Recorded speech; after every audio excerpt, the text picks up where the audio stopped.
வணக்கம், இது உங்கள் ராதாஸ் கிச்சன்.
இப்போ நம்ம முருங்கைக்காய் தீயல் பண்ண போகிறோம். ஃபஸ்ட்டு அடுப்பு பற்ற வச்சுட்டு பாத்திரம் சூடானோன்னா 1 கப் தேங்காய் எடுத்து வச்சுருக்கேன். துருவை தேங்காய் போட்டுக்கலாம்.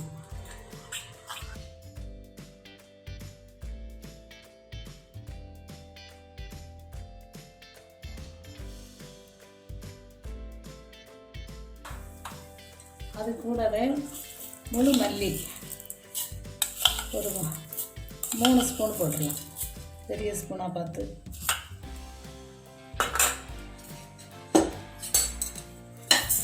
மல்லி பவுடர் போட்டால் அவ்வளோ நல்லா இருக்காது, முழு மல்லி போட்டால் தான் நல்லா இருக்கும். எண்ணெய் எதுவுமே விட வேண்டாம், சும்மா வறுத்துக்கிடலாம்.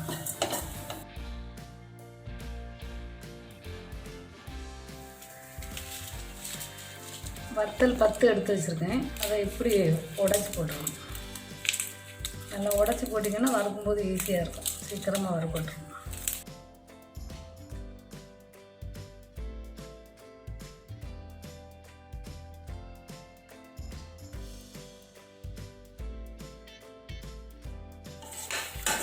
அடி பிடிக்காமல் நல்லா செஞ்சுக்கிட்டே இருக்கணும்.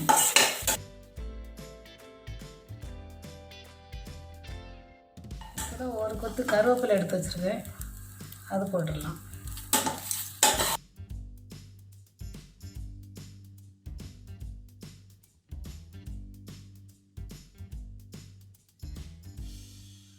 மூணு பல்லு பூண்டு வச்சுருக்கேன், அதையும் போட்டுடலாம்.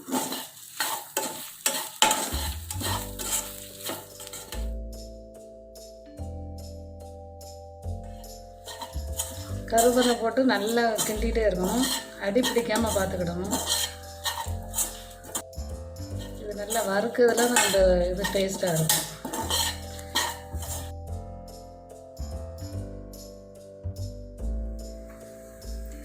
ஒரு ஸ்பூன் ஜீரகத்தை போட்டுக்கிடலாம். போட்டு நல்லா கிண்டி விட்டுறணும்.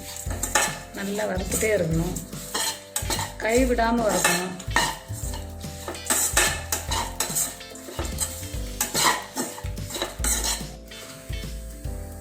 லாஸ்ட்டாக ஒரு 5 நல்ல மிளகு போட்டுக்கலாம்.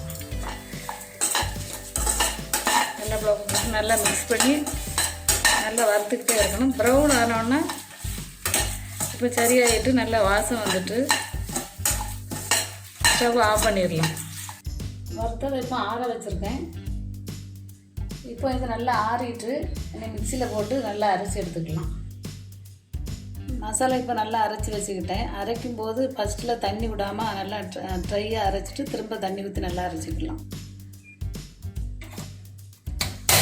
திரும்ப அடுப்பு பற்ற வச்சுட்டு ஃபஸ்ட்டு எண்ணெய் விட்டுக்கிடலாம். எண்ணெய் ஒரு 3 ஸ்பூன் எண்ணெய் விட்டுக்கலாம்.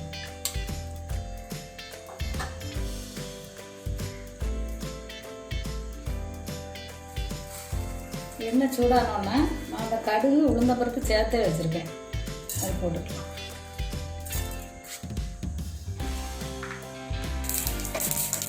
கடுகு வெடிச்சிட்டு வத்தல் கொஞ்சம் ஒரு வத்தல் கிள்ளி போட்டுடலாம். போட்டுட்டு கருவேப்பிலை போட்டு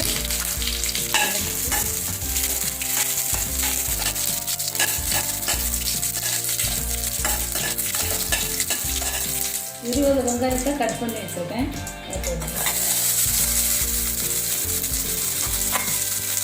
சின்ன வெங்காயம் தான் நல்லா இருக்கும்.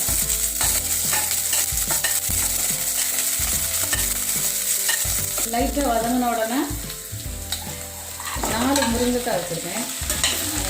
சின்ன சைஸாக இருக்கிறது 4 முருங்கைக்காய், பெருசாக இருந்தால் 3 கூட எடுத்துக்கலாம். வதக்கிட்டு ரொம்ப வதக்க வேண்டாம், கொஞ்சம் வதக்கினா போதும்.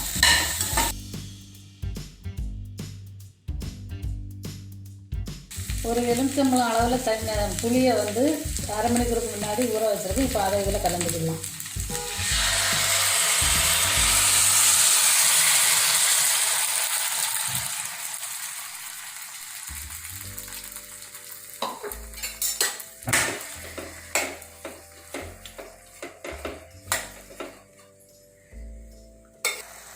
இப்போ அந்த மிக்ஸி கலந்த தண்ணி இதில் ஊற்றிடலாம்.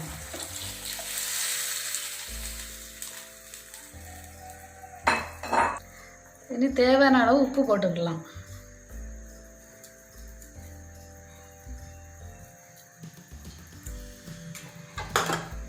மஞ்சள் பொடியை போட்டுக்கலாம்.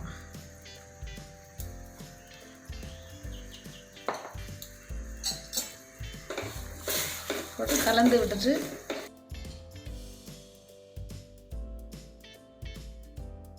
இப்போ மூடி போட்டு ஒரு 5 நிமிஷம் மூடி வச்சிடலாம்.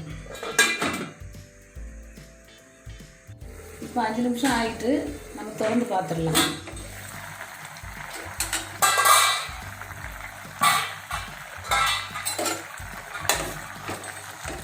மசாலாவை கலந்துடலாம்.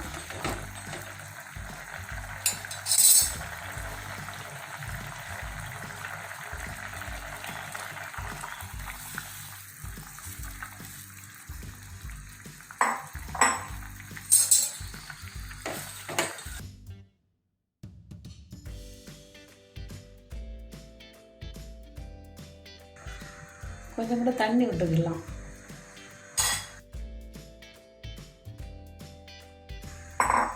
வச்சுட்டு இன்னும் கொஞ்சம் நல்லா மூடி போட்டு ஒரு 7 நிமிஷம் வச்சுருவோம்.